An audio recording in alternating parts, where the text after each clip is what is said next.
Good morning. How are you today? Great. That's good. I'm glad. I'm Pat Michael. I'm a volunteer with the Middletown Historical Society, and this is Keith Schneider, who's our videographer. And we're here for the Historical Society to demonstrate through your memories and experiences the history of Middletown, Delaware. And we're here at the Appoquinimink Community Library in Middletown, Delaware. So we'll get started. Just relax, take it easy, and we'll search through your memories. First of all, what's your full name, and do you have a nickname? James Leroy Reynolds, and just Jimmy. When and where were you born? Well, I was born in hospital in Wilmington, but I'm a lifelong resident of Middletown. How many years? 1949. I'll be 77 in July. Okay. And how did your family come to live here? My family are mostly all from Maryland, and my grandfather and grandmother moved over here from Maryland in the 20s, I think it was, and that's really about as far as I can go back. I mean, why did they move here? Do you know? Probably for work. I'm not sure. Okay. I have no family on the Reynolds side that I know of. My grandfather was adopted by people named Reynolds, so we don't really, back in those days they didn't keep records, I think so. Okay. Were there other family members living in this area at the time? I think my father had a couple sisters and other siblings lived in the area. Okay. What was the house that you grew up in like? So how many rooms did it have? Did it have electricity? Did it have running water? Yeah, it was a duplex, and it had 3 bedrooms, three bathrooms. No, not 3 bathrooms, excuse me. 1 bathroom, 3 living rooms, and a kitchen. And so we had running water and telephone? Did you have a telephone? Yes, we did. Okay, you were lucky. What is your earliest childhood memory? My earliest childhood memory, probably just as a 6 or 7-year-old kid, just playing with my neighbors, my kids that lived down the street from me, and just us playing ball and riding bikes around town, and just taking. My grandparents lived down the street from me. Memories were, of course, both my parents worked. Those early memories were my grandmother coming to our house, which was right down the street, and kind of watching me while my parents worked. Okay. You just kind of hinted at this, but what kind of games did you play growing up? Mostly baseball and wiffle ball was only a couple of us playing, and we played football, and just basketball when we could get into the armory. That's where we used to, because I lived over by the armory, but mostly baseball, because it was funny. We would have, where I lived on the west side of town, northwest side of town, there'd be a group of us boys, and Sharondale was just built, and there was a group there, and we'd call each other, and it'd be us against Sharondale. We played different places, so. Okay. What was your favorite thing to do for fun? Like go to the movies, go to the beach, or something else? As a child, before I was a teenager, was go to the movies or play sports. But and then I got older, it was go to the beach or things like that. Where'd you go to the movies? At the Everett. That's what everybody says. Did you have family chores, and what were they? And what were your favorite things to do? Of my chores, I have no favorite chores I like to do. Cut the grass and just take the trash out was about it. My father was very particular about his grass, so it was under constant supervision when I was cutting grass. So. Did you have a gas-powered mower, or? Yeah. Okay. What was school like for you as a child? What were your best and worst subjects, and where did you attend school? Well, I attended to Middletown High School, which was at that time was all grades 1 through 12. My best subject was probably math, I would think, or history. I loved history. So, and that was my younger days. And, of course, as I got into high school, I had a lot of fun in high school. Were you ornery? I think so. Yeah. But I was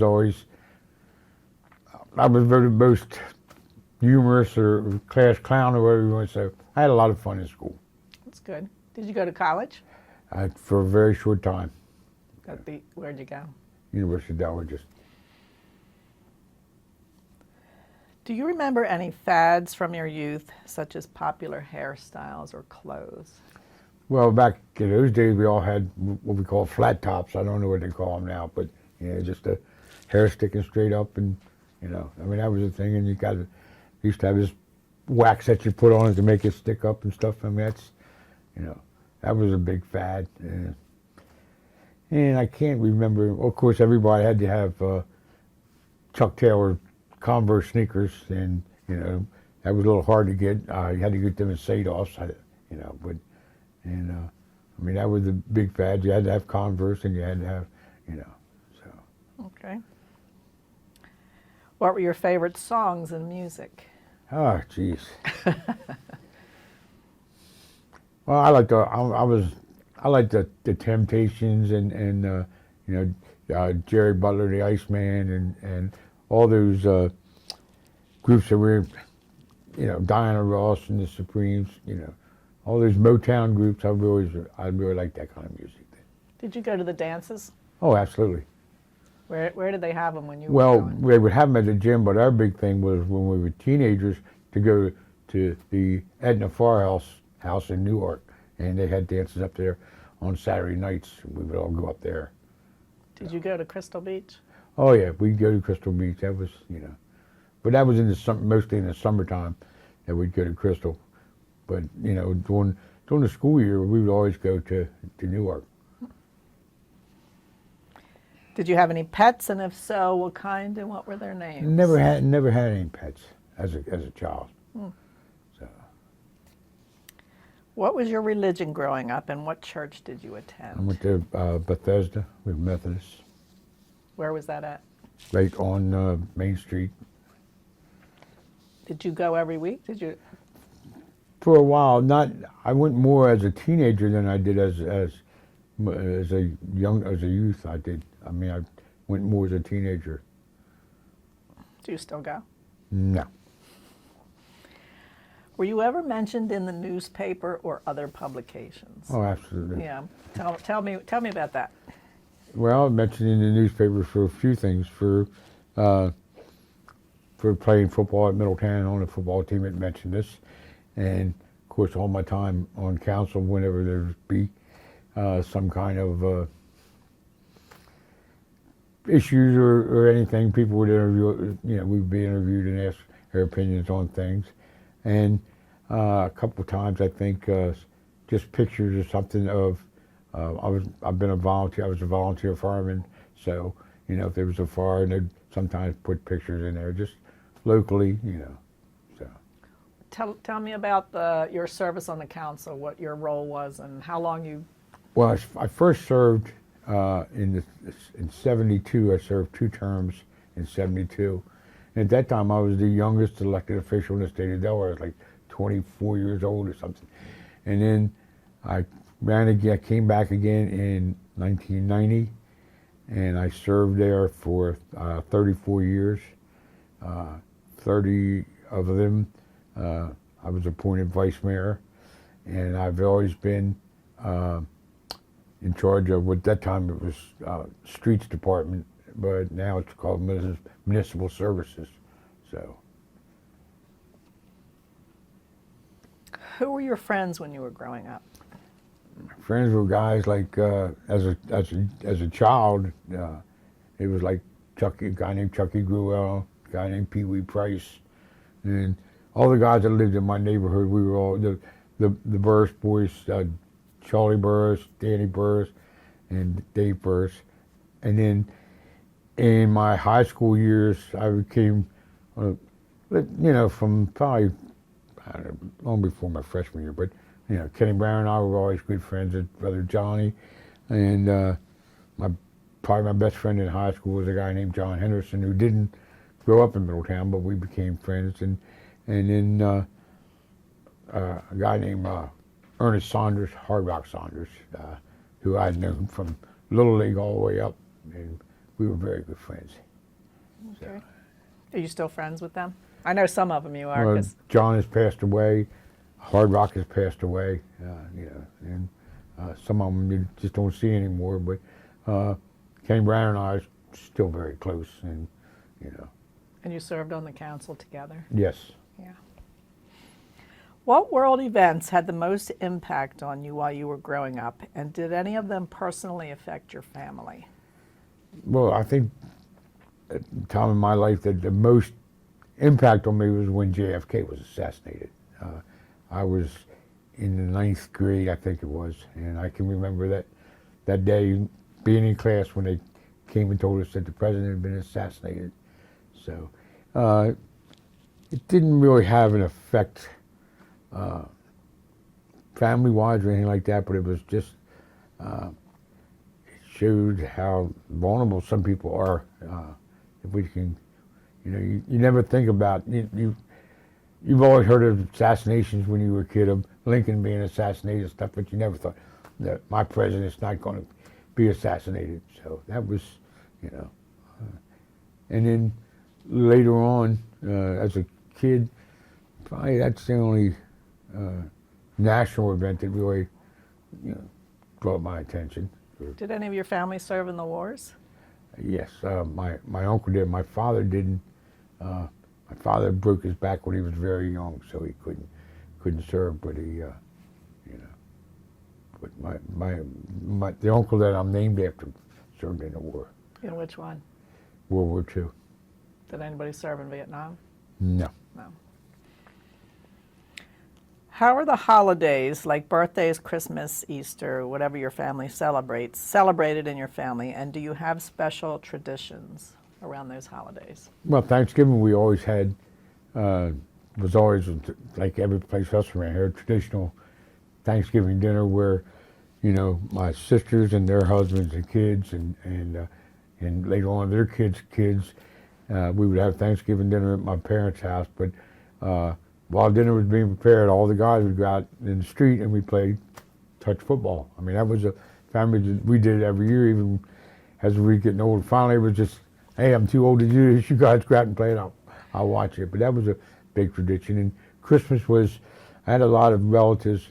My father came from a big family, and we had quite a few relatives that lived in Wilmington at that time.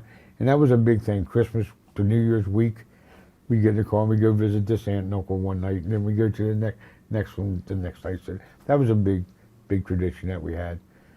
Easter was no big tradition. Just, you know, it was just got candy. That was it. So Do you still do those things? we don't do the dinners anymore. Just got too big, and it got, you know, we all got older, and my parents passed away. So we don't do that. And same thing with Christmas. We don't do a lot of visiting because now my children come to see us at Christmas time. So Did they live close?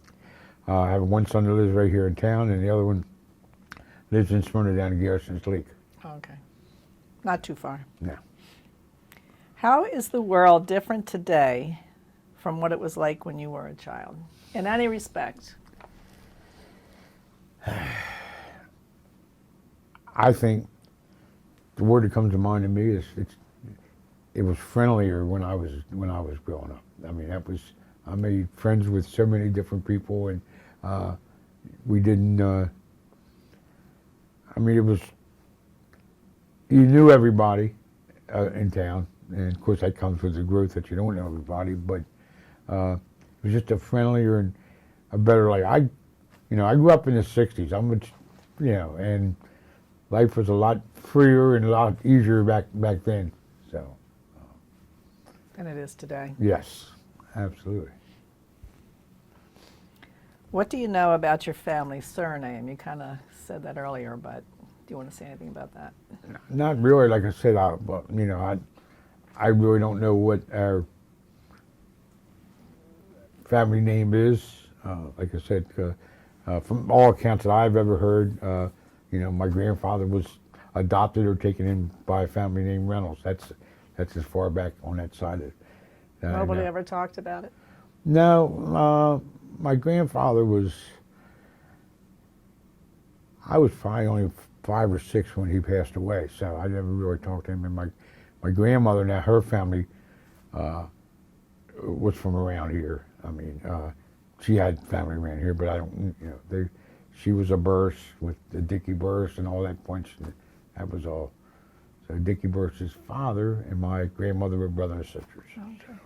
So, and then my mother's side, I really don't know much about them either. I mean, they were much older, and we didn't see them much. Okay. Well, you might not know this either. Excuse me. Is there a naming tradition in your family, such as always giving the firstborn son the name of his paternal grandfather? No, not really. My father's name was, everybody called him Taddy, but his name was Harmonson. So I wasn't going to hang that on anybody. That was his first name? Harmonson Mouse. So I wasn't going to hang that on anybody. And I'm sure he didn't want me to either. So. Was that the name he was born with, or did Yes. they? Okay. Yes. I've not heard that one before. Sometimes it was Harmonson James, and then you got other documents that we found, it was James Harmonson. So we don't know if that Harmonson was a family name or somebody from his past or from the family that adopted him. But that's never heard that name before, Harmonson. So. Considering, considering that we're celebrating the 250th anniversary of our country this year, what stories have come down to you about your parents, grandparents, more distant ancestors, and how they served our country? Not really that many stories. I mean, my father wasn't one to really dwell on the past, or he had one sister that we always said she knew where all the bodies were buried. I mean she had all the gossip and stuff, and she would, if you'd talk about Aunt so-and-so, she'd go, well, let me tell you about her, but that's about it. I mean, it was no, She didn't write it down? No. Back there, they didn't write it down, so. But I did have, my mother had a brother who at one time, years and years ago, I guess in the 30s, was a Middletown police officer. So. He must have been the only one. So, probably was. I mean, I think there might have been 2 like part-time guys or something, and their last name was Connors. Okay. So. That's interesting. Are there any stories, well, kind of like him, are there any stories about famous or infamous relatives in your family? Not really. Nobody crossed the line? No, not that I know of. I mean, okay. I can remember seeing a picture of my father's brother on a horse, and I said, why would he have a horse? And he goes, well, he was a trustee in the workhouse. I said, he was in jail, and he said, yeah, they were drunkenness one time. He got sent to jail, but he was a trustee, and they took a picture of him, I guess, watching everybody else working. That's about the only story Did we have workhouses around here? I guess so. Back in those days, I don't really know. I mean, that's what they always said. So. Maybe that's just what they called it. Yeah. Are there any special heirlooms, photos, Bibles, or other memorabilia that have been passed down in your family? Just, I have a great picture of my grandfather Reynolds, that my mother made sure I got. Just a great picture of him standing up. I can never remember seeing my grandfather walk. He was in a wheelchair when I was a kid, and this was a picture of him standing up in front of all these old cars. I guess it must have been at a family function or something that somebody took, and just little knickknacks and stuff that my mother had that we kept, and then some of the stuff like the Bibles and things like that, the Bible. I think my sisters got them. I mean, it was kind of like take what you want and then, go from there. So she has the Bible. Somebody has it. Can I tell you a funny? Yes, you can. My father probably never looked at a Bible or held a Bible in his life. And one time he was going through the desk looking for something and picked the Bible up. Well, money fell out of it. That's where my mother would hide her mad money. And money fell out. I think after that, think about it, every week my father opened the Bible to see if there's any money in there. So That's funny. That is funny. Your mother was smart. Grandmother, mother. yeah. What is the full name of your spouse, and what is she like? Her full name is Yvonne Johnson Reynolds. Like, what do you mean, like, what you like? Well, more than just what color is her hair. Like, did she work? Yeah, she worked. Did she get awards? Did she volunteer? She went to Goldie Beacon. When she graduated from there, she went to work for Mrs. Richard DuPont at Woodstock Farm and served as her secretary. And then she worked there for, even after Mrs. DuPont passed away, she worked there for 52 years she worked there. So she recently retired last year. And Did she volunteer like a lot of people in town volunteer? She was active in with Paws for Life, and then the horse rescue over in Maryland, and of course she was always involved when I was coaching Little League and stuff like that. But How did you meet? I just always knew her family. She was 4 years younger than me, and I just, we knew each other and we just started dating. What did you do on dates? Go to the movies. Where did you go to the movies? What do you mean? Where did you go? Was it the Everett? Yes, Yeah. yeah. But sometimes we would go to Newark, to the old Cinema Center or something. But How about the restaurants? Did you go to dinner? Tell me about. no, not then. We were young, very young. I mean, we went to we went to the dances that they had. They still had. Used to be so different organizations like the Moose Lodge or someplace would have dances. We'd go to those. So never, very rarely we went out to dinner. We didn't, we were young and didn't have any money. How long did you date before you decided to get married? Probably about 6 months. Wow, that was quick. Yeah. Well, you knew each other anyway. Yeah.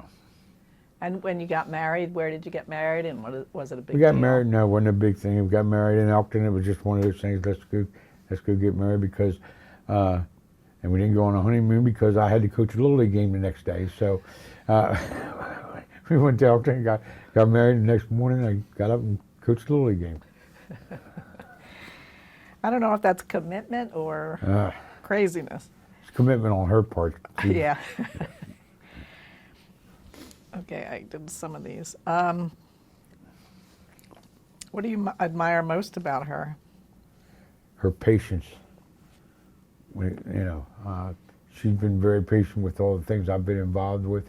To say, I won't be home for dinner tonight, or we could have dinner late, or because I've got to either at one time when we first got married, I was real involved in a fire company.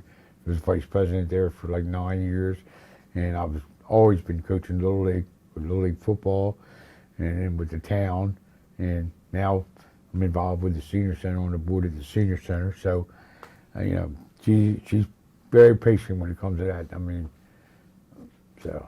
How many years have you been married? We've been married 53 years. Be 53 That's years. pretty good. Yeah. Pretty good, especially these days. What did your family enjoy doing together? You and your wife and your kids. Now our son is a football coach at Middletown, so we enjoy going to. We go to all the football games, whether they're playing in Ohio or wherever they're playing. So we enjoy that. It makes it.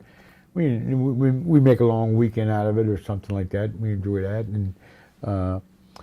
and my two sons and I, we enjoy as a family. Our big tradition is Super Bowl Sunday. They come around and everybody cooks and that, and we enjoy going and watching our granddaughter play volleyball and play basketball and stuff. And now that we're older, and I played softball for many, many years, and she was patient about that because we'd travel all over playing softball, and now we just enjoy watching the granddaughter do things.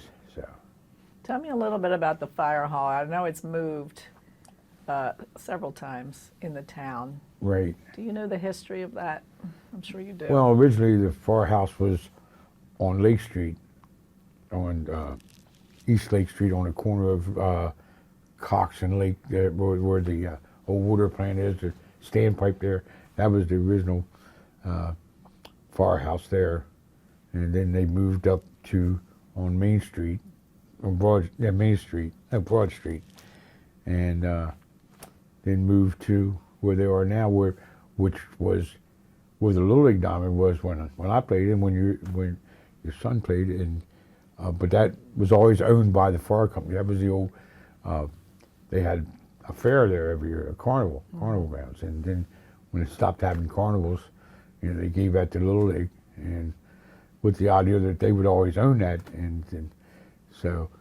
Did they own that whole block there? They owned, well, from the alley behind there, what they call, I don't know what that alley's called, but where the telephone building is, they own that whole corner. That was all the fairgrounds, which I can remember going there to the carnival grounds as a kid. I mean, that was. So I think they built that Little League field in 53 or something like that. So, but and then the fire company just kind of outgrew the building where they were, and it was kind of congested there anymore, getting in and out of there. But that was an old building, so. But I had a lot of good memories there. Learned a lot. Being a member. Yes. What was your profession and how did you choose it? Well, my profession, I was what they call a soils technician with Delta Materials and Research. And I didn't really choose it. I just needed a job and applied for a job. And by the grace of God and Sherman Tribbett, I got a job with the state, and I stayed there for 36 years. So. And then you got another job. And then I wasn't even planning on retiring, and then I was approached by the company I work for now about coming to work for them, and I was like, yeah, I can retire tomorrow. And so I went there and been here for 23, well, almost 23 years. So. If you could have had any other profession, what would it have been, and why wasn't it your first choice? I would have been a teacher. Why didn't you pursue that? Well, I didn't have the opportunity to go to school. I was married before. I was married right out of high school. Got married, and at that time I was young and struggling and trying to make a living and raising a son, and then. After that, we were only married a couple of years, and I got divorced, and just trying to get my feet back on the ground. So, but I would have definitely been a teacher. That's interesting. What a change that would have been. What accomplishments are you the most proud of? Of all of the things you have done in your life, which are many. My two sons. Good answer. That's the most, to me. I got two great kids. So. Okay. You'll know a lot about this. How has the recent development affected the area of Middletown? Well, of course, most people say it's too populated, too confusing, too congested. But it's affected Middletown that the town itself has been able to grow and build an infrastructure that they can handle everything. People don't think they can, but they can. And if you realize, town of Middletown has not raised taxes, property taxes, in 40 years or something. I mean, the tax rate as of last year was lower than it was, or the same as it was in 1972. And where in the United States or anywhere that happens. And it's because people don't realize that all the developments come in, we make them, well, the town makes them, I'm not we anymore, makes them, they pay for the improvements. They, you want to come to us and you build to come to us, or you pay to come to us. You pay to hook to our sewer lines, our water lines, and you contribute to the improvements in the roads, say on 301, or same way on 299. So, I mean, I always said that, people think that we shouldn't have annexed all this property, but I always thought that Kenny and I had a vision at that time when we started annexing. Like, there was an old thing in the Butch Cassidy Sundance Kid movie where he says, I've got vision and the rest of the world wears bifocals. Well, to me, it was like, if we don't annex this property, then we're going to end up like Newark and Ellesmere. They're here. They didn't annex in between, so what do they have? They have the Kirkwood Highway, and neither one of those towns have any say on what's going on before you get to them or around there, where Middletown has to say. It can control. How much have they annexed over the years? Oh my gosh, from when? Well, I mean, I don't know. Because the reason I ask is we've had a number of people talk about they obviously grew up here and how small it was, and they could say this was the beginning of town and that's the other side of town. And a number of them have said that at this point in time they can't even tell you where the ends of the town. Well, what I used to consider that was Frogtown Crossing Railroad tracks, and then right before St. Anne's Cemetery there was, that way, and you got going towards Odessa, going east, you had the Cleaver Farm or Fenimore Farm, which was, right almost where we said this was the green property, and then you had the Fenimore Farm or Cleaver Farm, it was called. That was kind of where the town limits stopped. And to the west, where the old road, the old Main Street came to the old 301, which was the Euclid property. I don't know the distance or anything, but we used to always say that it was always my thing that Middletown was a mile long, a mile east and west, and a mile north and south. But that's what we've always told. So you don't know how many, or you haven't, I don't know if there's a documentation of how big it is now. Oh yeah, there's a documentation of how many acres it is, but I have no clue. Okay. How has the community changed? So culturally,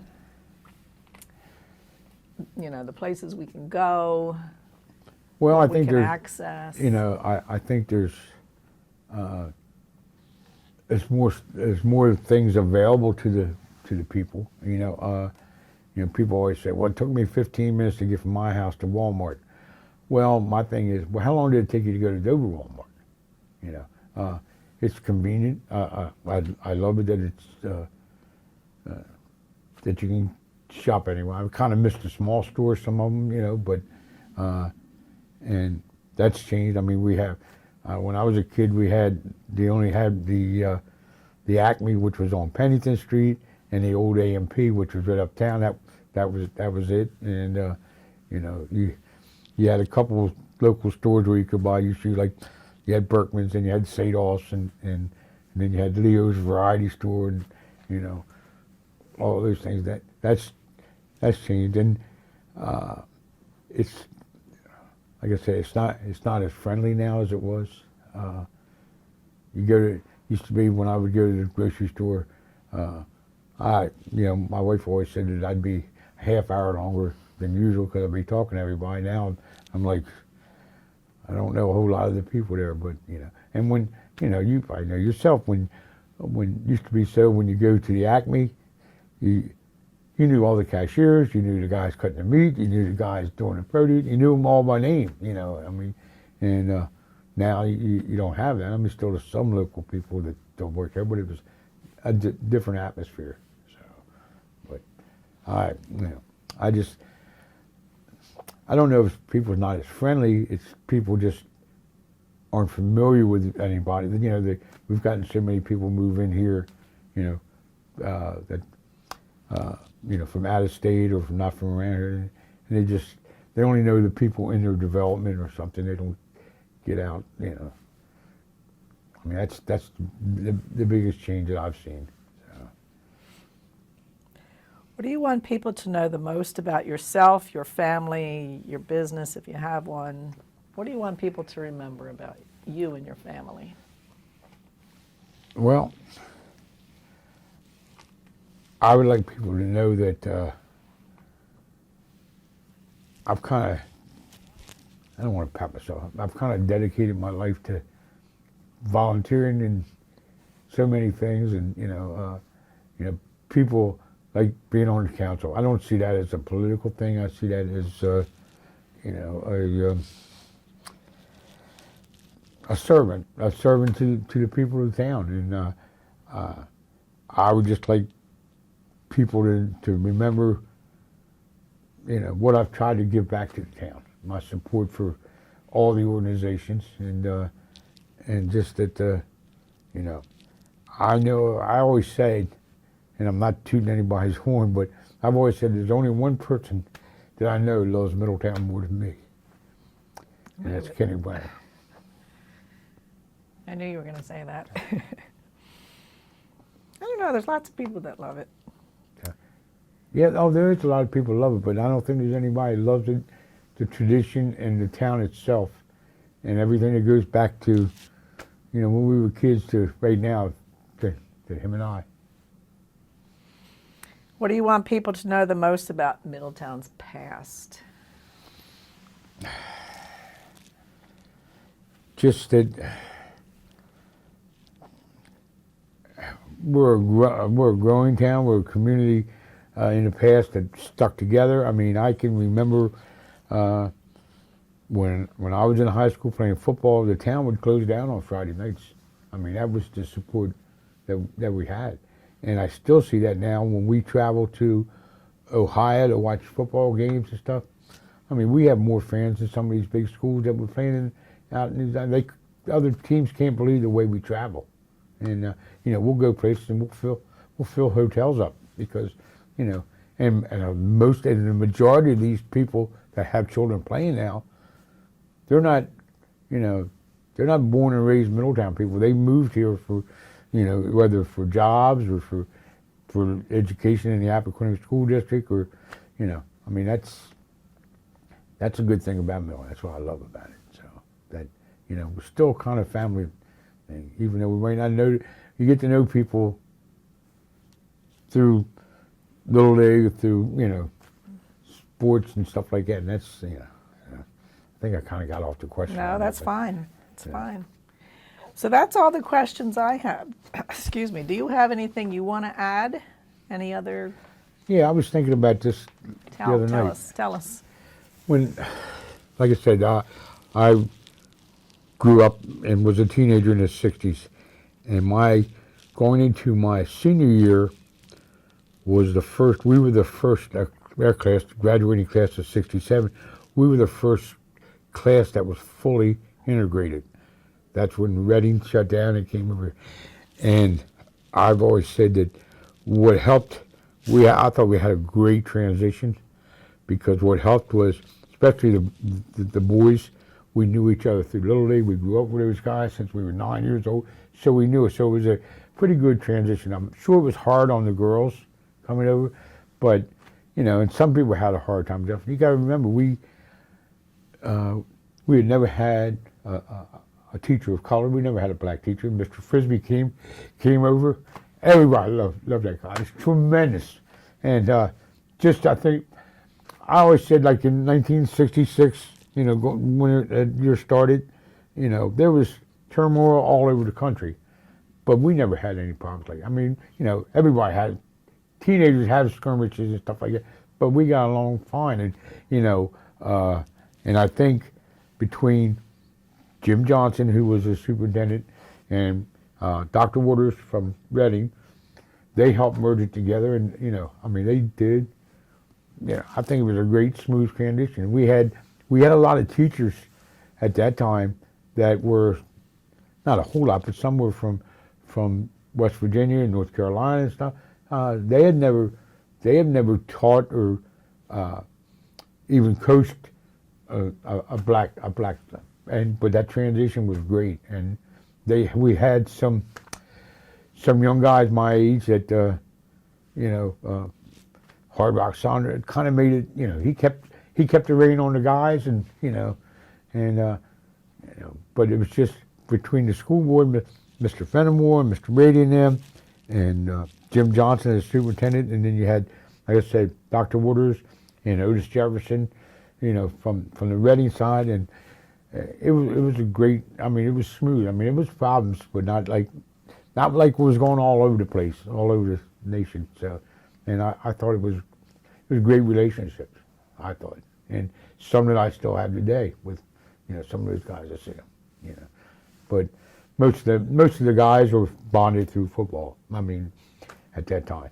And So the sports in town were more accepting of interracial players.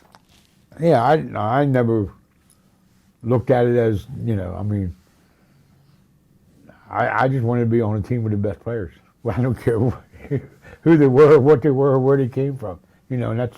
And sports. As far as the boys go, sports got us together and helped that transition, I think. So. I'm glad you talked about that. Everybody actually has talked about it and their experience, their perspective on how it went, and pretty much everybody has said the same. Yeah, I mean, I'm sure that many didn't have the close relationship that I did and my class did. I mean, we just, my wife says all the time she never seen him.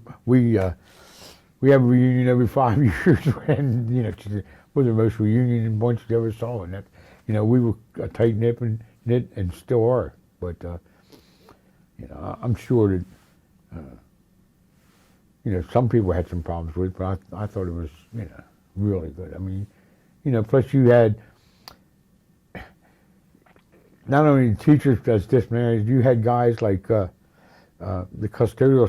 You had Mr. Norman Todd, who I knew all my life. My father and him were good friends, and it would be like he'd see you messing up, and it wouldn't be like, I'm not going down and tell Mr. Meredith or Mr. Johnson, yes, I'm gonna tell you, Father, and that's the way, and everybody knew him and Luther Walker. I mean, we knew those people. And we knew that. They were going to put a hammer down on us, whether we were black, white, green, or yellow. I mean, that's the way it was. I mean, you respected those guys, and so they brought a calm to it. They're well-known names. Yeah. In the history of Middletown. So I just have one more question that I normally don't ask, but I think you're the only person we've interviewed who hasn't mentioned farming in some regard.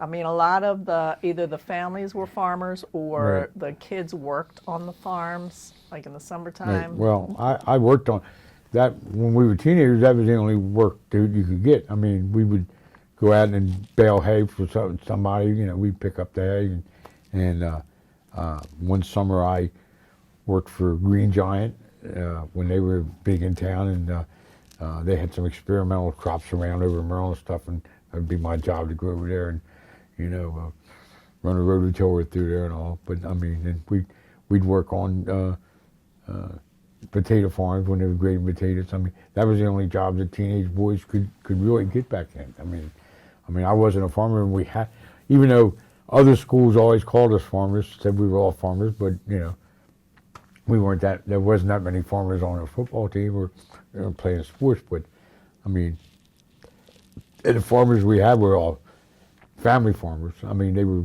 people that had been farming for generations. So, but Yeah, that's what we used to be named when the football team traveled in Delaware, like to go play Sally's or go play wherever they played. That's Well, here's how that got started. I'll tell you that. When my senior year was the first year we played Sally's, right? And we played them in Middletown. When we walked from the gym going out to the field, there's all these Sally's people standing there, and they're ringing bells, and they're singing "Farmer in the Dell, Farmer in the Dell." So, and that's how really the cowbells got started. That they have Middletown games now, because later the next couple of years, people were like, "Well, they say we're farmers, and we'll start ringing cowbells." And that's exactly how it started. The people have a lot of different versions of it, but I know I was there. I know exactly what. But I can remember, and luckily we silenced those bells that night. But and that was a big thing. Everywhere we were the farmers, and one time people say, "Oh, it's the farmers versus the Catholics." I mean, that was the big thing they used to say all the time too. But it was in a derogatory sense. At least that was my perception. Yeah, it was. It was. It was looking down on us Right. as farmers. Even though our area was feeding their area, but yeah. So that has changed a lot. Oh, absolutely. Just the farming industry. And Absolutely. what are your thoughts on that? Well, people complain about the building developments here and there, and farmers selling. Farmers, they struggle, sometimes. And if you farmed out all your life, my father-in-law owned a farm up above the canal, and years later he sold it, and well, after he passed away, his wife sold it, but he sold it to a developer. But they've worked that farm all their life, and if they got a chance to make some money and retire, there's very few that keeps it. You got the Emersons that are 4 or 5 generations, and you got the Clays, which is the same. I mean, they're but very few of them are left around here, but I have no problem, if you don't want that farmer to sell his property and have a development on there, then you buy it. I mean, if you lived in town and wanted to sell your house, nobody's going to come to you and say, "Oh, you're bringing strangers in town here. We don't want you to sell your house." Well, buy it. That farmer has the right to sell. Okay. That's my feeling, but. It just has changed the culture. That's why. Oh, that's it what I was definitely getting at. has. I mean, well, farming's a lot different now. I mean, you look around, I don't ever remember seeing all these irrigation pipes and all these tractors that are so big, and it's changed. But everything changes and gets better. New technology. Yeah. But Is there anything else you want to tell us? Any stories? They make the video much richer when you. Well, we talked about the changes downtown. I mean, when I was a kid, you could go to, like I said, Leo's Variety Store. You'd go to Berkman's to get that penny candy, and then there was a guy who had a little, like a newsstand, Mr. Price. You could go in there and buy, just to go uptown. You could walk around uptown, ride your bike uptown. You didn't have to worry about, your parents didn't worry about your getting lost or anything. You went outside and you played, and you went uptown, and usually when the street lights were on, you had to be home. Or we had like a little field where the textile mill was at one time, which is where the armory is now, or was. There was a field there. We'd play there, and I only lived 2 blocks from there. And our big thing was I could play there all day long, and then my father could whistle louder than anybody I've ever seen. And when I heard him whistle, that meant it was time to go home, and so did everybody else that was with us. And but it was a lot laid back. I mean, I can remember you'd go to the barber shop at that time. You'd go to Chopper Charlie, and I was in there a couple of times as I was older, and people would say, "How long you been cutting hair, Charlie?" And Charlie said, he'd ask me, he said, "Jimmy, how old are you?" And I'd say, say 50, 60. He'd go, 50 years, he said. I remember he was first grade. I cut his hair when he was 6 years old. I mean, you knew everybody. Yeah, and that was good. And to go to the old Buckler store, and you could go in there and say, I got a. My wife bought some paint last year, but I can't remember what kind. The Bucklers. Oh, it was this kind, or. And if you needed another boat, you could just buy one. Now you got to buy a whole pack of them stuff. And there's, and you had a couple stores. You had Pleasantness stores, and a Hopkins store uptown that sold clothes and stuff, and all. It was different. So I miss it, but I don't miss it. I welcome all the growth to some extent. Everybody say we have too many pizza shops and sub shops, but I think we have as many nail salons as we do. You ride around and look at that. I mean, so it's not just sub shops and pizza shops. It's and we've gotten some really nice stores around. I mean, it's nice to be able to go to different restaurants and stuff, and to go to a Target and go to we thought we were really something when we got Walmart. I mean, that was like, whew, we're big time now. We got a Walmart. So. Is there anything else? I can't think of anything. I just, Rolling down memory lane? Yeah, I just, I've had a great life in Middletown. And, from my youth in Little League football, Little League baseball and everything. And, of course, a lot of people won't talk about it, but, Middletown football was a big part of my life, and it still is, and a lot of us guys that grew up there, that is a part of our life, so it taught me how to be a winner. So. Well, thank you very much for being part of this. I really do appreciate what you've done, and I know that the Historical Society will as well.